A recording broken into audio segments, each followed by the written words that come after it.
ಎಲ್ಲರಿಗೂ ನಮಸ್ಕಾರ. ವೇದ ಸವಿರುಚಿ ಚಾನಲ್ಗೆ ಸ್ವಾಗತ. ನಾನಿವತ್ತು ಮಾವಿನಕಾಯಿ ಗೊಜ್ಜು ಮಾಡ್ತಾ ಇದ್ದೀನಿ. ಮಾವಿನಕಾಯಿ ಗೊಜ್ಜು ಮಾಡೋದು ತುಂಬ ಸಿಂಪಲ್, ಟೇಸ್ಟ್ ಕೂಡ ತುಂಬ ಚೆನ್ನಾಗಿರುತ್ತೆ. ಚಪಾತಿ ಜೊತೆ, ರೈಸ್ ಜೊತೆ, ಮುದ್ದೆ ಜೊತೆ ತುಂಬ ಚೆನ್ನಾಗಿರುತ್ತೆ. ಮಾವಿನಕಾಯಿ ಗೊಜ್ಜು ಮಾಡೋಕ್ಕೆ ಏನೇನು ಬೇಕು ಅಂತ ನೋಡೋಣ. ತೋತಾಪುರಿ ಮಾವಿನಕಾಯಿ, ಬ್ಯಾಡಗಿ ಮೆಣಸಿನ್ಕಾಯಿ, ಕೊತ್ತಂಬರಿ ಸೊಪ್ಪು ಮತ್ತು ಕರಿಬೇವು, ಅರಿಶಿನ ಪುಡಿ, ಮೆಂತ್ಯ ಕಾಳು, ಖಾರದ ಪುಡಿ, ಸಾಸಿವೆ ಮತ್ತು ಜೀರಿಗೆ, ಉಪ್ಪು, ಬೆಲ್ಲ, ಇಷ್ಟೆಲ್ಲ ನಮಗೆ ಮಾವಿನಕಾಯಿ ಗೊಜ್ಜು ಮಾಡೋಕ್ಕೆ ಬೇಕು. ಇವಾಗ ಮಾವಿನಕಾಯಿ ಗೊಜ್ಜು ಮಾಡೋದು ಹೇಗೆ ಅಂತ ನೋಡೋಣ. ಪಾತ್ರೆಗೆ ಎಣ್ಣೆ ಹಾಕಿ, ಎಣ್ಣೆ ಬಿಸಿ ಆದಮೇಲೆ ಸಾಸಿವೆ ಜೀರಿಗೆ ಹಾಕಿ, ಸಾಸಿವೆ ಸಿಡಿದ್ಮೇಲೆ ಮೆಂತ್ಯ ಕಾಳು ಹಾಕಿ ಸ್ವಲ್ಪ ಕಲರ್ ಚೇಂಜ್ ಆಗೋವರೆಗೂ ಫ್ರೈ ಮಾಡ್ಕೊಳ್ಳಿ. ಬ್ಯಾಡಗಿ ಮೆಣಸಿನ್ಕಾಯಿ, ಕರಿಬೇವು ಹಾಕಿ ಸ್ವಲ್ಪ ಹೊತ್ತು ಫ್ರೈ ಮಾಡ್ಕೊಳ್ಳಿ. ಆಮೇಲೆ ಕೊತ್ತಂಬರಿ ಸೊಪ್ಪು ಮತ್ತು ಮಾವಿನಕಾಯಿ ಪೀಸಸ್ ಹಾಕಿ ಸ್ವಲ್ಪ ಹೊತ್ತು ಎಣ್ಣೆಲೆ ಫ್ರೈ ಮಾಡ್ಕೋಬೇಕು.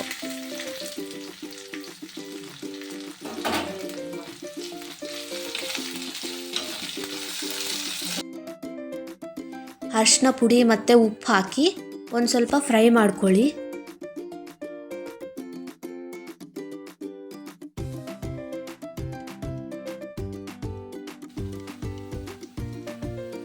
ಇವಾಗ ನೀರು ಹಾಕ್ಕೊಂಡು ಸ್ವಲ್ಪ ಹೊತ್ತು ಮಾವಿನಕಾಯಿನ ಬೇಯಿಸ್ಕೊಳ್ಳಿ.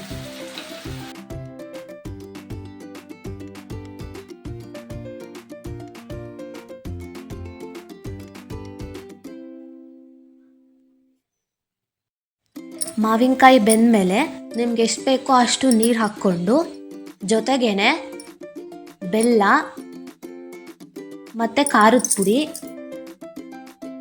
ನಿಮ್ಮ ರುಚಿಗೆ ಎಷ್ಟು ಬೇಕೋ ಅಷ್ಟು ಉಪ್ಪು ಎಲ್ಲ ಹಾಕ್ಕೊಂಡು ಚೆನ್ನಾಗಿ ಕುದಿಸ್ಕೊಳ್ಳಿ.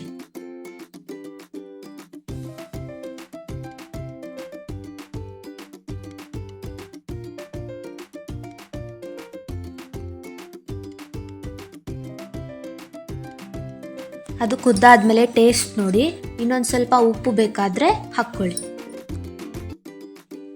ಉಪ್ಪು ಮೊದಲೇ ಹಾಕ್ಕೊಂಡಿರ್ತೀವಿ, ನಿಮ್ಗೆ ಇನ್ನೊಂದು ಸ್ವಲ್ಪ ಬೇಕು ಅಂದರೆ ಹಾಕ್ಕೊಳ್ಳಿ.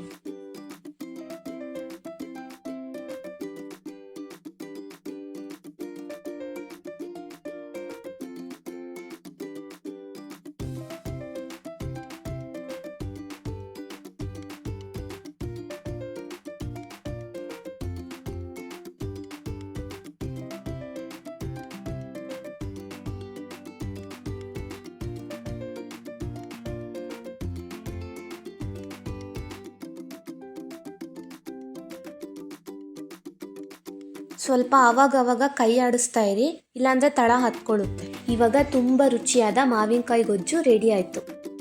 ಮಾವಿನಕಾಯಿ ಸೀಸನ್ ಮುಗಿಯೋಷ್ಟರಲ್ಲಿ ನೀವು ಇದನ್ನು ಮನೇಲಿ ಟ್ರೈ ಮಾಡಿ ಹೇಗಿತ್ತು ಅಂತ ಹೇಳಿ. ಇದೇ ರೀತಿ ಒಳ್ಳೊಳ್ಳೆ ರೆಸಿಪೀಸ್ ಬೇಕಂದರೆ ವೇದ ಸವಿರುಚಿ ಚಾನಲ್ನ ಲೈಕ್ ಮಾಡಿ, ಶೇರ್ ಮಾಡಿ ಮತ್ತು ಸಬ್ಸ್ಕ್ರೈಬ್ ಮಾಡಿ.